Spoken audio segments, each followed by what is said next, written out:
Continuing with our discussion on digital, another thing that is very intriguing is blockchain.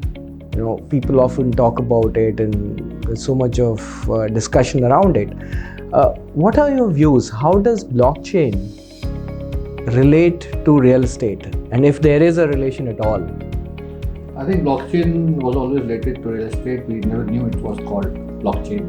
Okay. And a basic example would be, say I'm a small investor and I want to invest in a hotel property. I have 1 lakh rupees with me or 100,000 rupees, which is very less amount. Right. So can I buy a room of a hotel? And if I buy a room of the hotel, can you give me the return pro rata basis? Is it possible through blockchain? So if there is a hotel in Goa or Bahamas or in Seychelles and it's a 100-room hotel, and every room has a price tag, say every room is sold for $10,000, and I pick up that room on a blockchain basis at $10,000, and when the room is sold through the lot of portals available now with Airbnb or Booking.com, can I get a pro rata return?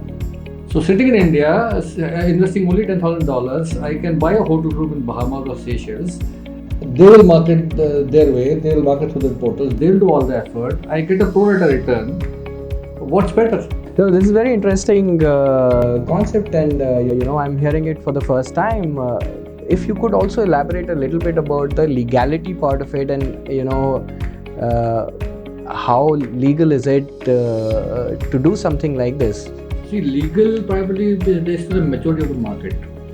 In India, real estate has been not such a great tagline with people, especially law. They always believe on the reserve law. Right. So there is always an element of legality which needs to be worked out, because many transactions may not be legally endorsed. Primarily, we have something called Real Estate Investment Trust (REITs), which basically work on this model, but you don't know where your money is going. But basically, they amalgamate funds and then they put it into portfolios.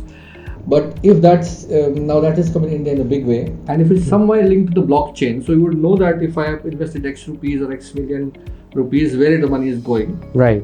But the return there in a REITs fund, the return is based on the performance of that fund. But here in blockchain, the return is based on that property's performance. Directly related to the property. And it's real time, so I don't have to worry about a bank. I just have put my money there, and there's a return, the revenue is there, and immediate transaction will happen. And you're constantly updated on every single return that you are getting with the thread of what is happening. We are to see because in India, why legal background is not there, because it's a new thing. Right. Not in India, even abroad. Right. It's a new thing, so new things will still take time to get adjusted. Sure. In India, normally I feel anything news comes which has a transactional element is always banned by the government initially, like cryptocurrency. Probably in future, when we have more mature understanding of the market. And what is wrong? If a housewife sitting at home can buy a piece of hotel in Bahamas and she earns money sitting at home, what's wrong in it? Very interesting concept, and I am sure that this is going to be viewed very pragmatically by the government here, and really look forward to more work on the concept. So I mean, that is what it has to enable. It has to. I think any digital technology is an enabler. Correct. Enabler because there are some disablers. Disabler is transparency. Disabler is efficiency. Real estate comes with a lot of these disablers, like material ability is not there. So for example, if starting from the initial discussion we had on probably IoT, right?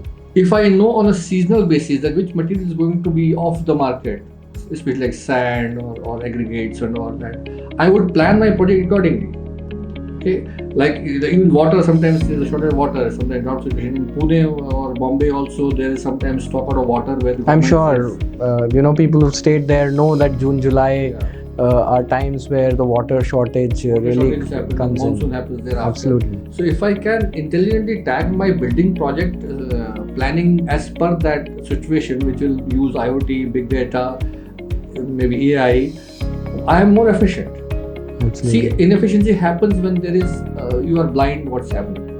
The moment you are transparent, you know everything what's happening, you know the back end, the front end, and in process, so you are more geared up to handle the situation. And most important part is risk. With all these technologies, can I manage my risk? Yeah, risk mitigation is a very important thing. And absolutely. In construction, if you say, in fact, in projects, any government project, you talk on metro projects or highway projects, a contractor builds in 5 to 10% money as part of the project as risk. They call it contingency. Correct. So if I am going to use extra money to mitigate something which I had never thought of, which I should have, then I'll save that money, and my projects will become more and more faster. They will become cheaper, and the consumer will have to pay less for it anyway. Right. Okay, so all this would actually enable me to have a efficiency, especially a financial efficiency. Absolutely. No, that's very correct, because digital, as we talk in our session today, brings in efficiency, brings in transparency, brings in method to madness. And I think these technologies, as you say, are coming up in a big way in real estate. And I'm sure in our continuing series, we would hear more from you on some of the details where the adoptions have happened. So I really want to thank you for coming in, sir, and spending some time here. I hope this series has been helpful for you viewers. Thank you so much, sir. Thank you. Thank you. Pleasure.